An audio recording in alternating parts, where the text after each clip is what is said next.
Hello everyone, welcome to सोच IAS. एक और नए क्वेश्चन के अंडरस्टैंडिंग समझने के लिए, एक और नए क्वेश्चन के मीनिंग और उसके आंसर किस तरीके से लिखे जा सकते हैं, उस चीज़ को समझने के लिए हम वापस यहाँ पे मिले हैं कहीं ना कहीं। और किस तरीके से यहाँ पे क्वेश्चन पूछे गए हैं, क्वेश्चन पूछने के साथ साथ किस तरीके से इन्विजिलेटर चेक क्या करना चाहता है और किस तरह की अप्रोच हमारी आंसर राइटिंग को लेकर होनी चाहिए, हम उस चीज़ को समझने की कोशिश करते हैं। हम प्रैक्टिस करते हैं जनरल वे में कि किस तरीके से क्वेश्चन जो है उसके आंसर किस तरह से लिखे गए, ताकि हमारा प्रैक्टिस के साथ साथ माइंडसेट भी वैसा हो सके कि हाँ, इस क्वेश्चन का आंसर इस तरीके से लिखा जा सकता है कहीं ना कहीं, राइट। यहाँ पे सब चीज़ें डिपेंड कर सकती है कि आप कितनी एफिशिएंसी के साथ प्रैक्टिस करते हैं एवरीथिंग। स्पीड अगर स्लो लग रही हो तो आप इसको 1.5x 2x पे भी देख सकते हैं कहीं ना कहीं, ये डिपेंड आप पे करता है किस तरीके से आप देखना चाहते हैं। होपफुली एंड तक हम बने रहेंगे तो हम क्वेश्चन की अंडरस्टैंडिंग और उसके आंसर्स को बहुत बेटर समझ पाएंगे। और किस तरीके से अगर आपको कुछ लगता है एंगेजमेंट के फॉर्म में कि हाँ ये चीज़ और भी बेटर हो सकती थी इस तरीके से, तो आप कमेंट डाउन भी कर सकते हैं कमेंट बॉक्स के तो, राइट। चलिए, ये जो क्वेश्चन है हमारा सीरीज जो पेपर 2022 के क्वेश्चन नंबर 4 को पिक करने की है। किस तरीके से पेपर नंबर 2022 में क्वेश्चन नंबर 4 हमें पूछा गया, हमें किस तरीके से यहाँ पे समझना है और किस तरीके से आंसर्स लिखने हैं, ताकि हमारे आंसर्स बहुत बेटर लग सके, अप्रोचेबल लग सके प्रैक्टिकल रियलिटी को, शॉर्ट टर्म लॉन्ग टर्म दोनों टर्म को समझते हुए कहीं ना कहीं। चलिए, शुरू करने से पहले एज यूजुअल हम एक कोड को समझते हैं। नॉर्मल से बिहेवियर हम कोड को समझने की कोशिश करते हैं, क्या कि कोड कहना क्या चाहता है। Don't waste your time with explanations, people only hear what they want to hear. आप अपना टाइम किसी चीज़ के बारे में या किसी चीज़ को एक्सप्लेन करने में ही वेस्ट ना करें। बहुत सिंपल कोट है कहीं ना कहीं। किस तरीके से आज के समय में हम हमारा जो टाइम पीरियड होता है, हमारा जो टाइम है, वो वेस्ट करते हैं कई बार हम दूसरे जनों को एक्सप्लेन करने में कि हम क्या चीज़ कर रहे हैं, क्या चीज़ नहीं कर रहे हैं, या क्यों कर रहे हैं, किस रीज़न से कर रहे हैं, उसके सर्कमस्टेंसेस, पॉइंट ऑफ पर्सपेक्टिव क्या क्या हो सकते हैं एवरीथिंग। हमें यहाँ पे बात की गई कि किस तरीके से हमें इस चीज़ का ध्यान नहीं रखना है कि हाँ, यहाँ पे don't waste your time with explanation, हमें एक्सप्लेनेशन देने का टाइम वेस्ट नहीं करना है। पीपल, क्योंकि लोग बाग जो है वो जज करते हैं, सुनते हैं आपको, what they want to hear, वो वही सुनते हैं जो वो सुनना चाहते हैं कहीं ना कहीं।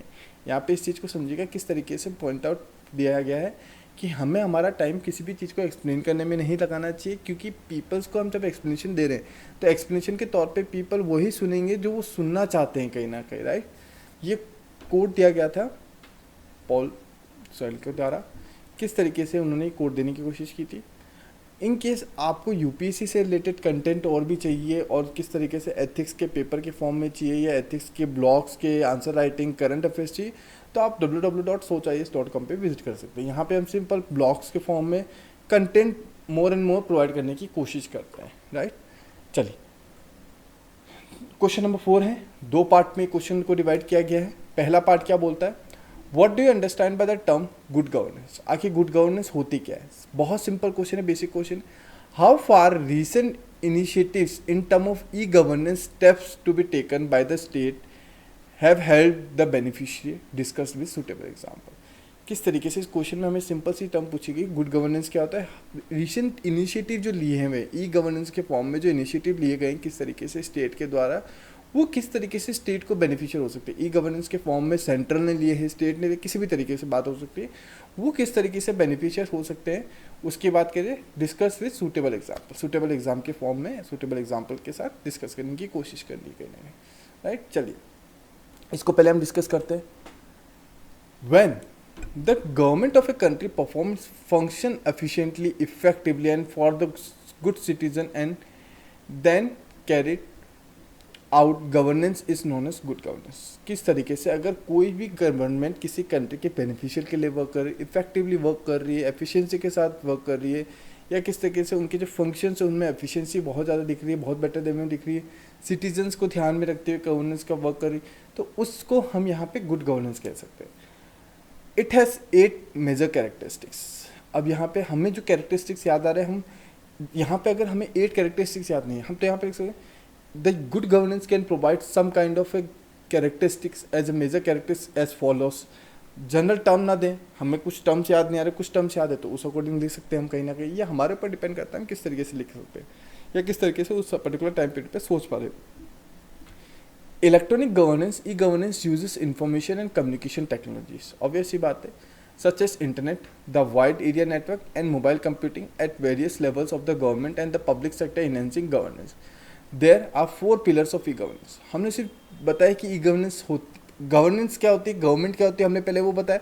उसके बाद हमने बताने की कोशिश करी कि ई-गवर्नेंस किस पे डिपेंडेंसी रख सकती है, किस तरीके से वर्क कर सकती है, उसके बारे में बात करी.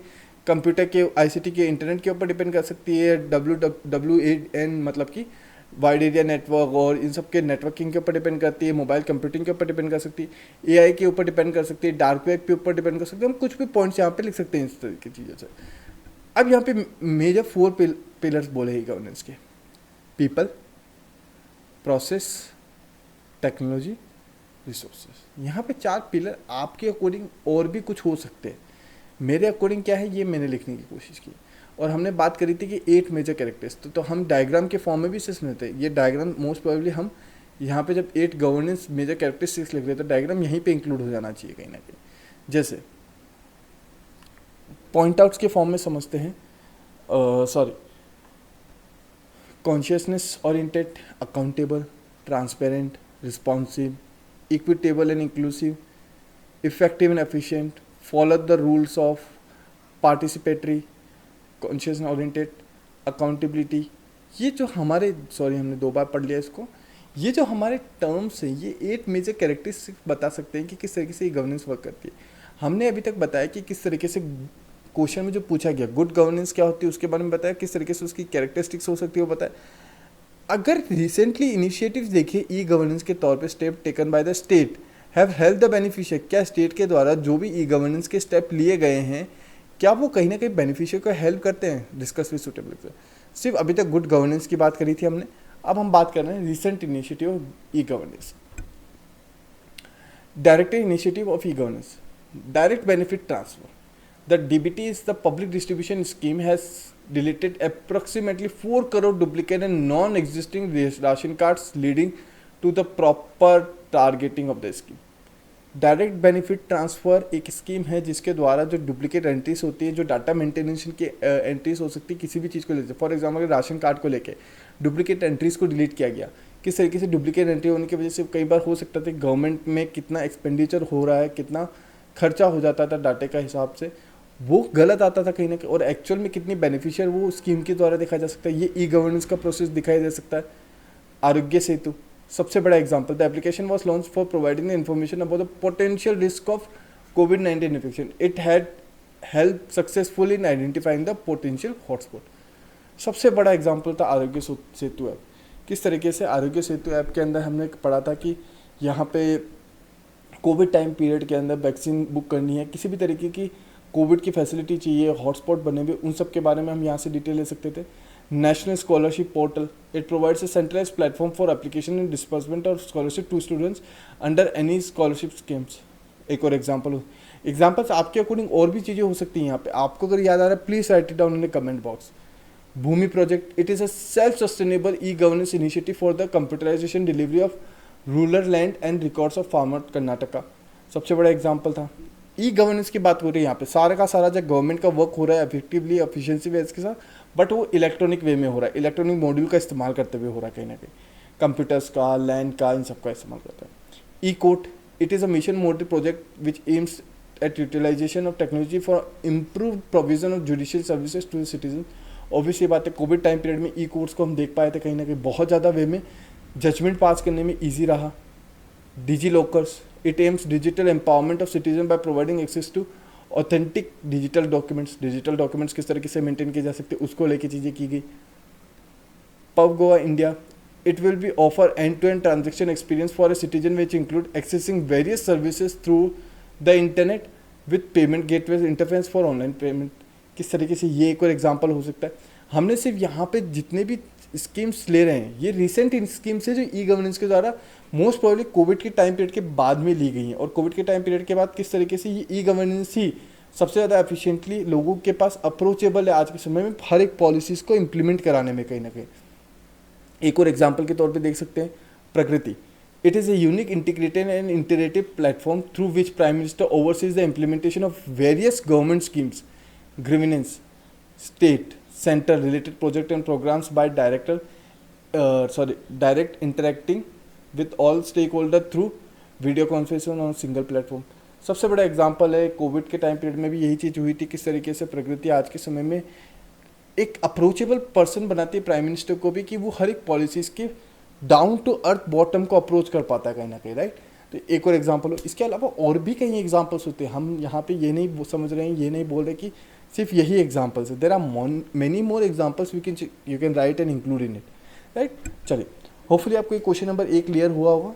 क्वेश्चन नंबर बी की तरफ बढ़ते हैं। Online methodology is being used for day-to-day meetings, institutional approves in the administration, and for teaching and learning in education sector. To extend telemedicine in health sector is getting popular with the approvals of the competent authority. No doubt it has advantage or disadvantage for both the beneficiary and the system at large. किस तरीके से online mythology की बात कर रहे हैं, online mythology किस तरीके से समाज में चीज़ों को बढ़ावा दिया है, किस तरीके से एजुकेशन लर्निंग के अंदर या अब एडमिनिस्ट्रेशन के अंदर किसी भी तरह के डिफरेंट तरह के इंस्टीट्यूशन के अंदर वहाँ पे बात करेगी। और इसके बहुत ज़्यादा एडवांटेज डिसएडवांटेज दोनों हैं यहाँ पे। ऑनलाइन मैथोलॉजी के एडवांटेज डिसएडवांटेज बहुत ज़्यादा हो सकते हैं। Describe and discuss the ethical issues involve in the use of online methods particularly to the vulnerable section of the society. किस तरीके से पर्टिकुलर एरिया ऑफ सोसाइटी के अंदर अगर इस चीज़ को इम्प्लीमेंटेशन किया जा सकता है, ये कर रहे हैं कहीं ना कहीं, तो डिस्क्राइब और डिस्कस करना है। यहाँ पे दोनों टर्म को इस्तेमाल किया गया, डिस्क्राइब भी करना है, डिस्कस भी करना है हमें। तो हमें ये समझना होगा किस तरीके से हमें दोनों चीज़ों का ध्यान रखना है। आंसर क्या हो सकता है? हम सिंपल शुरुआत में हमेशा क्या करते हैं, शुरुआत में हमेशा सिर्फ इंट्रोडक्शन देने की कोशिश करते हैं कि हाँ क्वेश्चन में क्या पूछा गया है और हम किस तरीके से क्वेश्चन को समझ पाएँ और हमारी अंडरस्टैंडिंग को बना पाएँ कहीं ना कहीं। The advent pandemic has led all activities, business, education, trade, health, social interaction to an online mode. The traditional learning and medical checkups have shifted to completely digital experience such as Nista app for teaching, training and mission Karm Yogi for training of civil servant. Examples भी ले ली किस तरीके से pandemic के समय में हमें सबसे ज़्यादा इन ये ऑनलाइन मैथोलॉजीज़ को सबसे ज़्यादा एक्सप्लोर करने का मौका मिला था, राइट। और किस तरीके से इसी की वजह से हम देख सकते हैं कि ज़्यादा से ज़्यादा चीज़ों का इस्तेमाल हो रहा है, ये ऑनलाइन मैथोलॉजी का उपयोग में आने लगा है कहीं ना कहीं। कहाँ पे बिजनेस के अंदर हो सकता है, एजुकेशन में हो सकता है, ट्रेड में हो सकता है, हेल्थ में हो सकता है, सोशल इंटरेक्शन में होता है, सब एक चीज़ों में हो रहा है कहीं ना कहीं, right. Okay, benefits of online methodology, हम यहाँ पे क्या बात करेंगे? सबसे पहले बेनिफिट्स क्या हो सकते हैं? Less investment and infrastructure, obvious ही बात है, सबसे लेस इंफ्रास्ट्रक्चर और इन्वेस्टमेंट चाहिए। Efficient, economical and cost effective होगा सबसे ज़्यादा। प्रोवाइड फ्लेक्सिबिलिटी, एक और एग्जांपल है, फ्लेक्सिबिलिटी सबसे ज़्यादा प्रोवाइड करता है। यूनिवर्सल एक्सेस प्रोवाइड करेगा सबसे ज़्यादा। Online methodology has lead to a wider acceptance of work from home which has provided a boost to encourage careers and managing work life balance. Work life balance मतलब family balance और work balance दोनों के अंदर maintain करने का काम करता है कहीं ना कहीं। अब इसके एडवांटेज हमने देखे, बेनिफिट्स देखे। Online methodology, online product, online चीज़ों को इस्तेमाल करने से हमारे इन सब चीज़ों में बहुत बेनिफिट हुए। डिसएडवांटेज, एक और बेनिफिट रह गया, teleconsultation has made it easy for patient and doctor to connect it easy and specially during the time of pandemic. सबसे बड़ा एग्जाम्पल है पेंडेमिक टाइम पीरियड में डॉक्टर्स के साथ कनेक्ट करना और डॉक्टर्स के साथ कनेक्टेड रहना, ये ऑनलाइन मैथोलॉजी के द्वारा सबसे ज़्यादा देखा गया कहीं ना कहीं। अब एडवांटेज है तो ऑब्वियसली बात है, डिसएडवांटेज भी होंगे कहीं ना कहीं। डिस्कस कर रहे हैं यहाँ पे, हम डिस्क्राइब नहीं कर रहे हैं कुछ भी, राइट, अभी तक डिस्कस ही कर रहे हैं। Disadvantage of online methodology, frequent network issues and technical problems particularly in under developed area. एक कहावत है कि किस तरीके से अगर इन्फॉर्मेशन पहुंची और आधी इन्फॉर्मेशन पहुंची में फ़र्क होता है। आधी इन्फॉर्मेशन पहुंचना ज़्यादा खतरनाक होता है ना इन्फॉर्मेशन पहुंचने से कहीं ना कहीं। तो यहाँ पे इस तरीके की चीज़ें देखी गई कहीं ना कहीं टेक्निकल प्रॉब्लम्स की वजह से।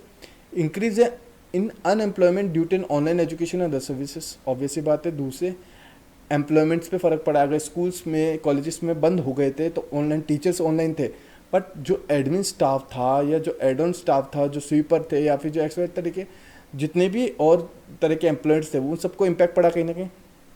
Lack of accountability, empathy and team work spirit, obviously बात है। Digital divide present at a challenge for universal uses of online mediums पे प्रेजेंस अपनी ज़्यादा बहुत बढ़ने लगे। प्रेजेंस बढ़ने की वजह से हमारी हेल्थ सेक्टर को बहुत ज़्यादा इम्पैक्ट हुआ कहीं ना कहीं। हेल्थ को बोल सकते हैं, फाइनेंशियल लॉसेस भी हुए कहीं ना कहीं। फाइनेंशियल हमने बोला कि बेनिफिट भी है, इंफ्रास्ट्रक्चर पे लेस इन्वेस्टमेंट। लेकिन लॉसेस भी ज़्यादा हैं इन टर्म ऑफ हमारे जो साइबर क्राइम्स है वो ज़्यादा बढ़ने लग गए कहीं ना कहीं। Ethical issues involve in using of online technology, अब हमें यहाँ पे डिस्क्राइब करना है किस तरीके से एथिकल इश्यूज डेवलप हो सकते हैं। More benefit acquired to the English speaking urban rich people who have access to computer, internet and electricity. Ethical issues क्या, कॉन्फ्लिक्ट जनरेट हुआ है किस तरीके से, जो डिफरेंट क्लास के लोग हैं, एक क्लास का वर्ग, एक क्लास के लोग कहीं ना कहीं टेक्नोलॉजी का इस्तेमाल कर पा रहे हैं, दूसरे क्लास के दूसरे वर्ग के लोग वो इस्तेमाल नहीं कर पाते। फॉर एग्जांपल इंग्लिश मीडियम वाले फिर भी कंप्यूटर को फुटफुली यूज़ कर पाते हैं, हिंदी मीडियम वाले नहीं कर पाएंगे। Most of the villages are still not connected with fibre net and most of the poor people could not afford the computer and smartphones. सबसे बड़ा एथिकल डायलामा बन रहा है किस तरीके से, कुछ जनों के पास एक्सेस है, कुछ के पास एक्सेस है, तो किस तरीके से जनरेशन गैप के साथ एजुकेशन डिफ्रेंशिएशन भी जनरेट हो गया। Most of the children which use internet more frequently are linked to security issues, cyber bullying which hinders their moral development. Moral development के साथ तो बहुत ज़्यादा खिलवाड़ हुआ है किस तरीके से यहाँ पे, अगर वो ज़्यादा से ज़्यादा सिक्योरिटी इशू साइबर बुलिंग की तरफ बढ़ते हैं, उनके मॉरल डेवलपमेंट के ऊपर खतरा होता है कहीं ना कहीं, या मॉरल वैल्यूज उनकी प्रॉपर तरीके से जनरेट नहीं हो पाती। The ability of children to learn critical is restricted when they readymade material from the internet which has impact on their cognitive development. Obviously बात है उनके ओवरऑल डेवलपमेंट या वस्कुलर डेवलपमेंट बोल सकते हैं, या फिर हम बोल सकते हैं हॉलिस्टिक डेवलपमेंट की बात कर सकते हैं कि हॉलिस्टिक डेवलपमेंट, इन सब में कहीं ना कहीं डिफ्रेंशिएशन देखा जा सकता है किस तरीके से ये एथिकल इश्यूज, डायलामास, कॉन्फ्लिक्ट बोल सकते हैं, किसी भी तरह की चीज़ें जनरेट करने का काम कर रहे हैं आज के समय। होपफुली आपको क्लियर हुआ होगा किस तरीके से क्वेश्चन है, किस तरीके से हमें शायद यहाँ पे आंसर लिखने चाहिए, और आंसर और भी बेटर तरीके से लिखे जा सकते हैं। ये आपके ऊपर डिपेंड करता है आप किस तरीके से थिंक कर पाते हैं उस पर्टिकुलर टाइम पीरियड में, और अपने आंसर को किस तरीके से स्ट्रेचाइज करते हैं more and more efficient terms के साथ कहीं ना कहीं। चलिए, तो होपफुली आपको क्लियर होगा। नेक्स्ट टाइम हम मिलेंगे फिर नए क्वेश्चन के साथ। Till that time, thank you everyone, take care, bye bye.